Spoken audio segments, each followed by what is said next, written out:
குறிப்பா திமுக பத்தி சொல்லும்போது அங்க சிறுபான்மையினர் வாக்குகளை வந்து ஒரே இடத்துல போய் சேரக்கூடிய இடம் வந்து திமுகவா நம்ம பார்க்க முடியுது. ஆனா அந்த இடத்த வந்து அதிமுக திரும்பவும் கைவிட்டாங்களோ அப்படின்னு நம்ம பார்க்கலாமா? ஒருவேளை அதிமுக தாவேகா கூட்டணி அமைந்திருந்தா அது வந்து அதிமுகவிற்கு பலமா இருந்திருக்கும். தாவேகா பலம் நிரூபிக்காதவருங்க. அது ஜானகி சிவாஜி மாதிரி கூட்ட கேசாட்டு போயிட்டுன்னா தாவேகாவுக்கு என்னங்க பலம்? இங்க பிரச்சனையே இதுதானே. ஆதவர்ஜினாவுக்கும் ஜான ஆரோக்கியசாமிக்கும் ரவீந்திரன் துரைசாமிக்கும் பிரச்சனையே தானே.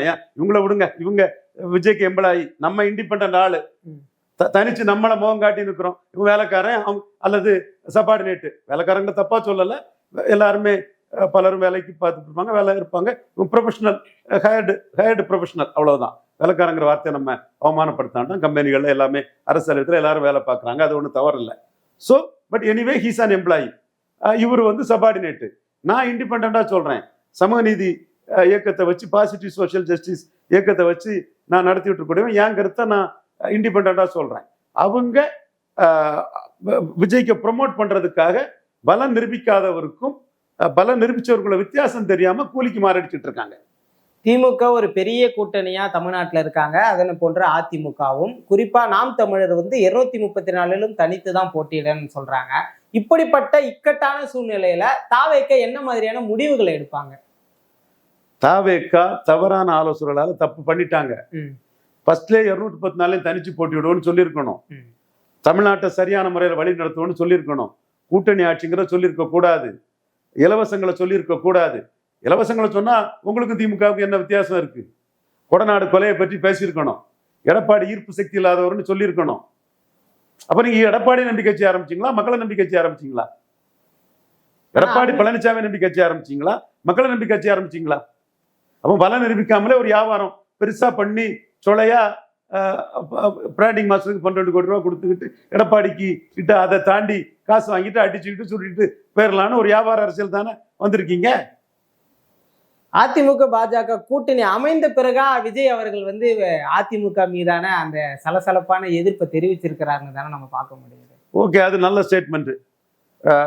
திமுக அண்ணா திமுக அடிச்சு அது தோல்வி கூட்டணி சொன்னது நல்ல ஸ்டேட்மெண்ட். அதை நான் வரவேற்கிறேன், பாராட்டுறேன். மிஸ்டர் விஜய், அதிமுக பாஜக கூட்டணியில் எடப்பாடி அடிச்சு நீங்க முத விட்ட ஸ்டேட்மெண்ட்டை நான் வரவேற்கிறேன், பாராட்டுறேன். Welcome Vijay, welcome bro. அப்போ வந்து ரவீந்திரன் துரைசாமி அவர்கள் வந்து அதிமுக எதிர்ப்பை வந்து விஜய்க்காக ஆதரிக்கிறாரா? நான் தெளிவா தானே நான் சொல்றேன்.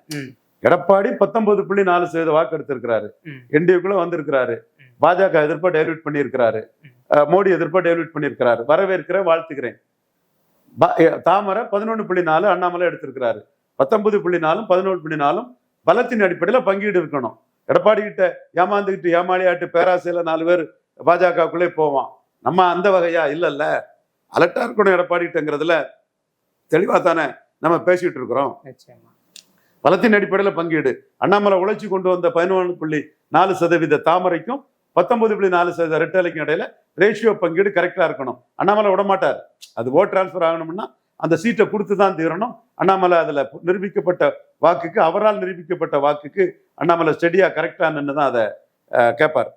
பாமக, நாம் தமிழர், தாவேகா அப்படின்னு ஒரு கூட்டணி வரும். அது வந்து வட மாநிலத்துல வந்து ஒரு மிகப்பெரிய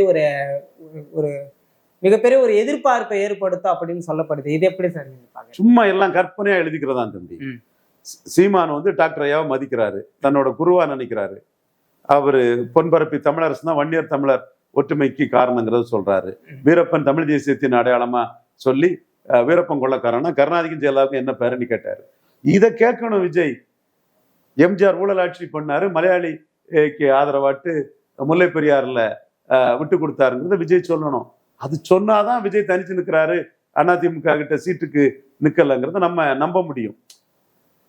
அது போலதான் இதுலயும் டாக்டர் ஐயா வந்து சீமான அவரும் மதிக்கிறாரு. நிழல் பட்ஜெட்டு, அக்ரி பட்ஜெட்டு, வன்னியர் சங்க மாநாடு, இதெல்லாம் மதிக்கிறாரு. அது ஒரு குரு சிஷ்யன் உறவு டாக்டர் ஐயாவுக்கும் சீமானுக்கும் இருக்குது, அதுல மறுக்கல. அவரும் அதை தெளிவா சீமான் என்டால்ஸ் பண்றாரு. அதே வேளையில சீமான் தனிச்சு தான் போட்டிடுறாரு. 214 தனிச்சு தான் போட்டிடுறாரு. அவர் அந்த இடத்துக்குள்ள வன்னியர் பறையர் ஒற்றுமைக்கு பொன்பரப்பி தமிழரசன் வீரப்பன் மாதிரி தான் நிற்கிறாரு. ஒரு கூட்டணிங்கிறதுல அவருக்கு சகோதரர் திருமாவளவன் கூடயும் கூட்டணி போகல. அவரோட ஐயா பெரியவர் ராமதாஸ் கூட ஒரு கூட்டணி போகல, 234 தனிச்சு தான் இருக்கிறாரு. ஆனா விஜய் ராமதாஸ் கூட்டணி ஒரு வேளையில அமையலாம். இதுவரை டாக்டர் ராமதாஸ் விஜய்க்கு எந்த முக்கியத்துவத்தையும் வெளிப்படையா கொடுக்கல. நம்ம கரெக்டா பேசணும். இதுவரை டாக்டர் ராமதாஸ் விஜய்க்கு வெளிப்படையா எந்த முக்கியத்துவம் கொடுக்கல. வன்னியர் சங்க மாநாட்டுக்கு அழைப்பு விஜய்க்கோ தாவேக்காவுக்கோ ராமதாஸும் கொடுக்கல, அன்புமணியும் கொடுக்கல. ஜான் ஆரோக்கியசாமி பேசி நீ பன்னீர் தள்ளி நான் சந்தனம் பூசணும்னு பிறந்த நாள் வாழ்த்து மாறி மாறி வாழ்த்திக்கிட்டாங்க. அது அரசியல் நாகரீகம், நட்பு. அதை நம்ம வரவேற்கிறோம், பாராட்டுறோம். அந்த நட்புணர்வு விஜய்க்கும் அன்புமணி ராமதாஸுக்கும் இருக்கக்கூடிய நாகரிக அரசியலை நம்ம வரவேற்கிறோம், பாராட்டுறோம். அது அரசியல் மாண்பு, நாகரிகம். அதை நம்ம என்னைக்குமே வரவேற்கிறோம். ஆனா பாமக தரப்புல இருந்து விஜயை மதிச்சு, பலம் நிரூபிக்காத விஜயை மதிச்சு வன்னியர் சங்க மாநாட்டுக்கு அழைப்பு கொடுக்கல. 8.2% வாக்கெடுத்து அங்கீகரிக்கப்பட்ட கட்சி தலைவரான சீமானை மதிச்சு அழைப்பு கொடுத்துருக்காங்க. சீமானுக்கு எல்லா அக்ரி பட்ஜெட், நிழல் பட்ஜெட் எல்லாம் அனுப்பி கொடுத்துருக்குறாங்க.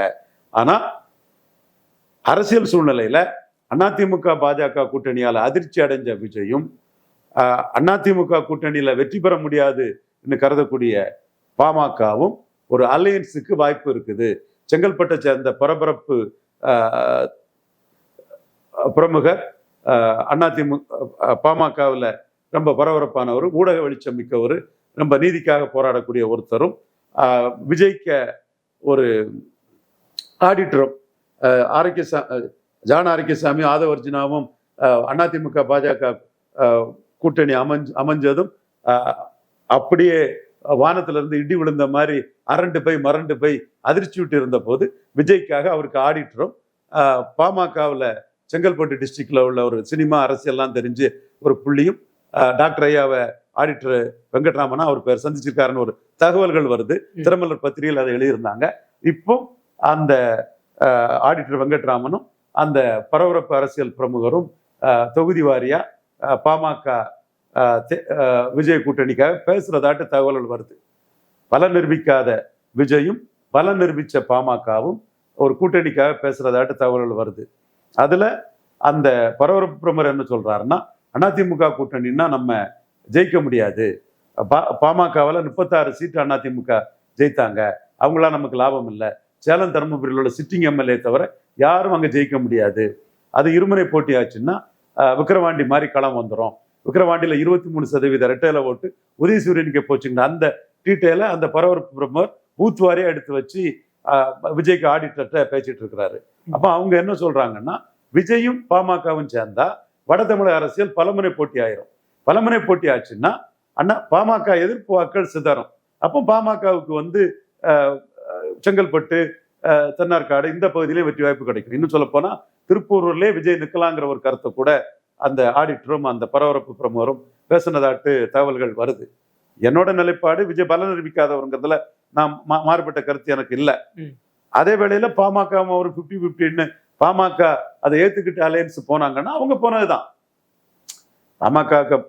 பாமக பலம் என்னன்னு தெரியும்.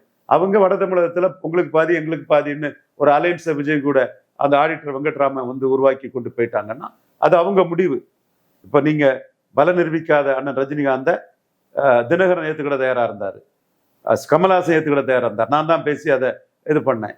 அதே மாதிரி இவர் திருமாவளவன், திருநாக்கரசு அண்ணன் பேட்டிலேயே நானும் அந்த மேடமும் பேசிட்டு இருந்த பேட்டிலேயே இல்லம்மா ரஜினிகாந்தெல்லாம் கட்சி ஆரம்பிக்கிறார், அதெல்லாம் பார்த்து தான் காங்கிரஸ் முடிவு எடுக்குன்னு சொல்லி ரஜினி ஒரு ஆப்ஷனா காட்டி 10 சீட்டு இவர் திருநாக்கரசு அண்ணன் காங்கிரஸ் சார்பா வாங்கினாரு. பாஜக ரஜினி ஏத்துக்கிடா இருந்தாங்க. இப்படி 5 ஃபோல்ஸ் ரஜினி ஏத்துக்கிறதுக்கு தயாரா இருந்தாங்க. விஜயை இதுவரை எந்த ஒரு ஃபோல்ஸும் ஏத்துக்கிட தயாரா இல்லை. 1% வாக்கெடுத்தவங்க கூட ஏத்துக்கிட தயாரா இல்லை. நான் டேட்டாவோட சொல்றேன், மறுக்கிறேன்னா டேட்டாவோட மறுத்து பேசு. என்ன ஆட்களை தூண்டி விட்டு சிறிய தம்பிமார்களை தூண்டி விட்டு எனக்கு எதிராக வன்மத்தையும் கால் பிடிச்சும் கக்குறது ஏன்? எனக்கு எதிராக மீம்ஸ் போடுறது ஏன்? என்னை கட்டி நீ மறல்ற. என் டேட்டாவுக்கு உங்கள்கிட்ட பதில் இல்லை. இந்தியா டுடே மணிகிட்டே கேட்கிறேன். விஜய்க்கு மோசடி நகர்ப்புற உள்ளாட்சியில 3வது இடம்னு இந்தியா டுடேலையும் தந்தியிலையும் பொய் செய்தி போட்டாரு விஜய். பொய் மோசடின்னு நான் சேலஞ்ச் பண்றேன். சவுக்கு சங்கர் ஓடிட்டாரு, துண்ட காணும் துணியை காணுன்னு. சவுக்கு சங்கர் துண்ட காணும் துணியை காணுன்னு ஆதாரம் தர முடியாம ஓடிட்டாரு. கஸ்தூரி சங்கர் மேடம் ஓடிட்டாங்க. பட் நான் சவுக்கு சங்கர் ஒரு சூப்பர் ஸ்டார், அந்த தனிப்பட்ட முறையில என் தம்பி, அது வேற விஷயம். கஸ்தூரி சங்கரம் வேற ஒரு இன்டலெக்சுவல் தான். ஆதன் மாதேஷ் அவரு ஆங்கர்ல பாப்புலர் தான், நம்ம தம்பி தான், அவரும் ரொம்ப பாப்புலர் தான், அவரும் ஓடிட்டாரு. இந்தியா டுடே மணி அவரும் ஒரு நேர்மையான ஒரு பத்திரிகையாளர் தான், அதை நான் மறுக்க வரல. விஜய் பற்றி பேசுறீங்களா, ஆதாரம் தர முடியுமா? ஆதாரம் தர முடியுமா? இந்தியா டுடே மணி அது மோசடி. விஜய் நான் இதுல தானே அடிக்கிறேன் நான் உங்களை. நீங்க 2026ல நின்று பலத்தை நிரூபிச்சுட்டீங்கன்னா நான் எப்படி மறுக்க முடியும்? அது நாளோ எவ்வளவோ இருந்த பலத்தை நீங்க எப்படி மறுத்துற முடியும்? தேர்தல் ஆணையம் சொல்றதானே புள்ளி வரும். இங்க தேர்தல் ஆணையம் சொல்லாம இன்னும் டுபாக்கூர் கருத்து கணிப்பு அதெல்லாம் போடுவாங்க. டுபாக்கூர் கருத்து கணிப்புகள் எல்லாம் இவங்க எக்ஸ்பெக்ட். மக்களே, இவங்க பொய்யா கருத்து கணிப்பு எக்ஸப்ட் இவங்க இன்னும் அந்த டுபாக்கூர் கருத்து கணிப்புகளை போடுவாங்க. அதைத்தான் நாம மறுக்கிறோமே தவிர, மற்றபடி நீங்க கேட்டபடி விஜய் உண்மையிலே 214 போடக்கூடிய சக்தி இருந்ததுன்னா க்ரௌட் புல்லிங் கெப்பாசிட்டி உள்ள எல்லாத்துக்குமே அதற்கான ஒரு வாக்கு வலிமை உண்டு, விஜய்க்கும் உண்டு. ஏன் சேலஞ்ச், அவர் போட்டுக்கிட மாட்டாரு, 214 நின்றுகிட மாட்டாருன்னு இந்தியா டுடே மணியை குறிப்பிட்டு எல்லாத்துக்கும் தான் அடிக்கிறேன். 2026ல எந்த கூட்டணிக்குமே பெரும்பான்மை கிடைக்காத பொழுது அங்க சீமான் அவர்களுடைய தலை எழும்புன்னு ஒரு சிலர் சொன்னாங்க. அவருமே சொன்னதை நம்ம பார்த்தோம். ஆனா அவர் வெற்றி வாகை சூடி இருக்கணும், ஒரு சில தொகுதிகளை தான் பக்கம் வச்சிருக்கணும் இல்லையா? அதுக்கு வாய்ப்பு இருக்குங்களா சீமான்? அணி அமைஞ்சதும் நான் தெளிவா சொல்றேன். சீமான் இந்த முறை பெரிய ஜம்பிங் போவாரு. அவர் துணிச்சு நிக்கிறாரு, 214 நிக்கிறாருங்கிறத தெளிவுபடுத்திட்டாரு அவரு. விஜய் வளகுல வெண்டக்கா அர்த்தநாரீஸ்வரர் மாதிரி இருக்கிறாரு. தனிச்சு போட்டியிட போறாரா? எடப்பாடிய சிஎம்ஆ சொல்லிக்கிட்டு ஜானகி சிவாஜி சொன்ன மாதிரி எடப்பாடி பின்னாடி போக போறாரா? தெளிவுபடுத்துங்க. எங்க அறிவுள்ள அரசியல் விமர்சகர்கள் அதை ஆய்ந்து பார்த்தா தெரியும். சீமான் கொடநாடு கொலையை பற்றி பேசுறாரு, விஜய் கொடநாடு கொலையை பற்றி பேசலன்னா எடப்பாடியோட கூட்டணி போறதுக்கு தயாராகிறாரு. ஆசை இருக்குது, ஏங்கி தவிக்கிறாரு, இலவு காத்த கிளியா இருக்கிறாரு. எடப்பாடி பாஜக போயிட்டாருன்னு வாயால வைத்தால போட்டு அடிச்சுட்டு இருக்காங்க. 18% ஓட்டு போயிருமேன்னு போட்டு உங்களுக்கு என்ன? உங்களோட கூட்டணிக்கு உங்களை கூட்டணியில சேர்க்கலங்கிற கோபத்துல நீங்க பேசுறீங்க. அதை சரிதானே? ஒண்ணு. ரெண்டாவது இலவசங்கள் எதிர்ப்பு. சீமான் இலவசங்கள் நாட்டுக்கு கேடுங்கிறாரு. நீங்க இலவசங்கள் ஆதரவு தெரியுங்க, படத்துலதான் இலவசம் எழுதிங்க. எடப்பாடி கூட போற விரும்புறீங்க. பெரியார் ஆதரவு, எடப்பாடி திராவிட கட்சி கூட கூட்டணி போக விரும்புறீங்க. சீமான் தெளிவா இருக்கிறாரு. இப்ப புரியுதா? சீமானுக்கும் விஜய்க்கும் நேர்மையான நாணயமான அரசியல் விமர்சகர்கள் 8.2% எடுத்த சீமான் தனிச்சு போட்டியிடல தெளிவா இருக்கிறாருங்கிறத பதிவு பண்ணுங்க. நான் தரவுகளை வச்சுதான் சொல்றேன். எங்க இன்டெலிஜென்ஸ் ஃபெயிலியர் மத்திய அரசின் தோல்விங்கிறார். எனக்கு மாறுபட்ட கருத்து இருக்குது. பட் அவர் கருத்தை ஸ்ட்ராங்கா சொல்றாருல்ல.